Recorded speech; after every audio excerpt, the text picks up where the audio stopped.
ॐ शिवो गुरुः शिवो देवः शिवो बन्धुः शरीरिणां शिवयात्मा शिवो जीवः शिवादन्यन्न किञ्चन श्रीगुरुभ्यो नमः।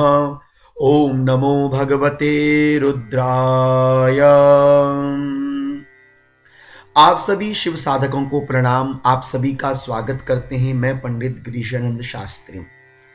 मार्गशीर्ष शुक्ल पक्ष की पावन पवित्र पूर्णिमा, जिस पूर्णिमा में हम चंद्रदेव का पूजन करते हैं, जिस पूर्णिमा में हम सत्य भगवान का पूजन करते हैं और जिस पूर्णिमा में हम भगवान शिव का पूजन करते हैं, पूर्णिमा व्रत से लेकर पूर्णिमा व्रत की विधि किस प्रकार से हमें करनी चाहिए जानकारी देने का प्रयास करूंगा। पूर्णिमा व्रत हम कब करें? देखिए 14 और 15 तारीख, मार्गशीर्ष शुक्ल पक्ष की 14 और 15 तारीख। तो 15 तारीख को भी पूर्णिमा है और 14 तारीख को व्रत वाली पूर्णिमा है। अर्थात कि जो मूल पूर्णिमा है सूर्योदय से युक्त पूर्णिमा, वह 15 तारीख को है, किंतु जो व्रत वाली पूर्णिमा है वह हमें 14 दिसंबर को करनी चाहिए। 14 दिसंबर को क्यों करनी चाहिए पूर्णिमा व्रत? इसलिए करनी चाहिए क्योंकि शास्त्रोक्त विधान कहता है कि हमें पूर्णिमा व्रत चंद्रोदय वाली करनी चाहिए, जिसमें आपको चंद्रमा का दर्शन हो और जिसमें चंद्र उदय जब हो रहे हो उस समय आपको चंद्रोदय युक्त पूर्णिमा का व्रत करना चाहिए। और शास्त्रों के विधान से देखा जाए तो 14 दिसंबर को अर्थात कि 4:58 से चतुर्दशी तिथि समाप्त होकर पूर्णिमा तिथि का प्रारंभ हो जाएगा और अगले दिन 15 दिसंबर सन 2024 को आप लगा सकते हैं 14:30 में, मतलब 2:30 बजे तक आपकी पूर्णिमा तिथि का प्रभाव रहेगा।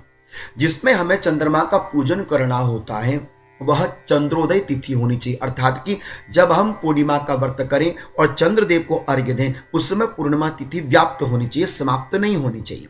इसलिए आप दान पुण्य इत्यादि के लिए 15 दिसंबर का प्रयोग कर सकते हैं, किंतु आपको व्रत इत्यादि के लिए जो व्रत पूर्णिमा है वह 14 दिसंबर को ही दिन शनिवार के दिन करना चाहिए। अब इस दिन विशेष आप क्या कर सकते हैं? इस दिन आप विशेष 3 कार्य करेंगे। प्रथम आप कार्य करेंगे अपना स्नान ध्यान इत्यादि करके प्रातःकालीन सूर्यदेव को अर्घ्य देंगे, तुलसी मैया में जल देंगे, बेल की पत्री में जल देंगे और प्रणाम करेंगे।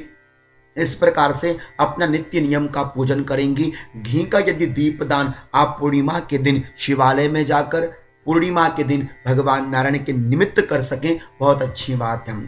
और इस प्रकार से संध्या काल के समय हो सकता है तो भगवान शिव को एक लोटा हो अथवा एक गिलास हो कच्चा गाय का दूध, शुद्ध दूध भगवान शिव की पिंडी पर अर्पण करके आ सकते हैं। शनिवार है इसलिए मैं चाहूंगा कि काले तिल का प्रयोग आप अवश्य में करें। दूध चढ़ाने के उपरांत भगवान शिव की जो शिवलिंग विग्रह पिंडी है उसके ऊपर आप काला तिल अर्पित कर दीजिएगा। यदि आप अपने घर में सत्य देवता की कथा कराना चाहते हैं तो 14 दिसंबर भी आपके लिए प्रयुक्त है। आप चाहें तो 15 दिसंबर को भी करा सकते हैं, किंतु जो व्रत कर रहे होते हैं उन माताओं से निवेदन है कि वह 15 तारीख को सत्य देवता की कथा का पाठ जरूर कर लें। अब यहाँ पर तीसरी बात है चंद्रदेव पूजन। हमारा शास्त्र कहते हैं कि चंद्रमा मन के स्वामी होते हैं, चंद्रमा मनसो, और चंद्रमा का जो लिंक होता है ना वो भगवान शिव के साथ होता है। इसलिए हम लोग चंद्रमा का तो पूजन करते हैं किंतु भगवान शिव का पूजन छोड़ देते हैं। इसलिए मैं आप सभी भक्तों से चाहूंगा, रोहिणी नक्षत्र है और रोहिणी नक्षत्र में चंद्रमा है, इसलिए आप चाहें अवश्य में रोहिणी नक्षत्र युक्त चंद्रमा में पूर्णिमा में आप भगवान शिव का विशेष पूजन करें। संतान की कामना के लिए भी बड़ा प्रयुक्त है, मन की शांति के लिए भी बहुत सुंदर यह पूर्णिमा का व्रत रहता है। अब दूसरी सबसे बड़ी बात है कि चंद्र पूजन हमने करना होता है। चंद्रमा को घी का दीप लगाया जाता है, श्वेत पुष्प अर्पित किए जाते हैं। आप चाहें तो एक पानी का पात्र भर लें, कोई बड़ी सी परात हो आपके पास, वो परात भर लीजिए, उस परात में आप जल डाल दीजिए। आप देखेंगे छत के ऊपर आप उस परात को लेकर जाएं तो जो चंद्रमा आपको आकाश में दिखाई दे रहे हैं वो आपको उस जल पात्र में दिखाई देंगे। अब आपने उसी जल पात्र में एक लोटे में थोड़ा सा जल और दूध मिक्स करके चंद्रमा को अर्घ्य अर्पित करना चाहिए। चंद्रमा को सादा जल ना चढ़ाकर थोड़ा दूध मिक्स कर दीजिए। कोई पीतल का लोटा हो अच्छी बात है, चांदी का पात्र हो अच्छी बात है, नहीं है तो आप सिंपल सा कोई लोटा ले लीजिए, उसमें जल और दूध आप डालकर चंद्रदेव को अर्घ्य दीजिए। पहले चंद्रदेव को अर्घ्य दीजिए, अपनी स्थान पर परिक्रमा कीजिए। क्लॉकवाइज 3 बार आपने चंद्रदेव को अर्घ्य देना है। उसके तदुपरांत आपने चंद्रदेव को सफेद तिल हो तो सफेद तिल अर्पण कर सकते हैं, अथवा चावल अर्पण कर सकते हैं, अथवा श्वेत पुष्प अर्पण कर सकते हैं। और चंद्रदेव को धूप दीप इत्यादि अर्पित करके आप थोड़ा सा उनको भोग निवेदित कर सकते हैं। प्रात के अंदर ही डाल दीजिए। उसके बाद उस प्रात के जल को अपनी आंखों से स्पर्श करके थोड़ा सा जल अपने घर इत्यादि में आप छिड़क सकते हैं। और यदि देखा जाए तो आप अंग्रेजी साल के अनुसार यह पूर्णिमा लास्ट रहेगी। उसके बाद फिर पुनः से प्रारंभ पूर्णिमा जनवरी से हो जाएगी। इसलिए आपको चाहिए कि यह पूर्णिमा का व्रत आप समस्त शिव भक्तों को, साधकों को भगवान श्री नारायण के निमित्त, भगवान श्री शिव के निमित्त अवश्य में करनी चाहिए। और श्राम श्रीम श्रौम सह चंद्रमसे नमः इस मंत्र का जाप करना चाहिए। ओम श्राम श्रीम श्रौम सह चंद्रमसे नमः। चंद्रमा को जब आप अर्घ्य दें, थोड़ा सा दूध और जल जो बचा हुआ है वो अपने लोटे में थोड़ा सा बचा कर रखें। नीचे जाने पर उसकी थोड़ी सी खीर बनाएं, ज्यादा नहीं तो 1 कटोरी जितनी खीर बनाएं और जो दूध और जल आपने चंद्रमा को अर्घ्य दिया था थोड़ा सा आप उसको खीर में मिक्स कर दें।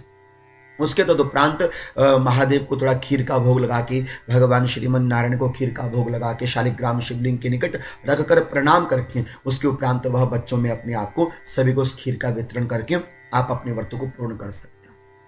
तो इस प्रकार से यदि इस विधि और विधान के निमित्त यदि आप पूर्णिमा का व्रत करते हो या श्रेष्ठकारी पूर्णिमा का व्रत है, अवश्य में आप यह व्रत किए। और मैं चाहूंगा कि पूर्णिमा व्रत में तुलसी मैया का पूजन और बिल्व पत्र का पूजन अवश्य में कीजिएगा। भगवान महादेव आपकी समस्त मनोकामनाओं को अवश्य में पूर्ण करेंगे। कहते रहिए मैं शिव का हूं, शिव मेरे हैं, और जपते रहिए ओम नमो भगवते रुद्राय, ओम नमो भगवते रुद्राय, ओम नमो भगवते रुद्राय।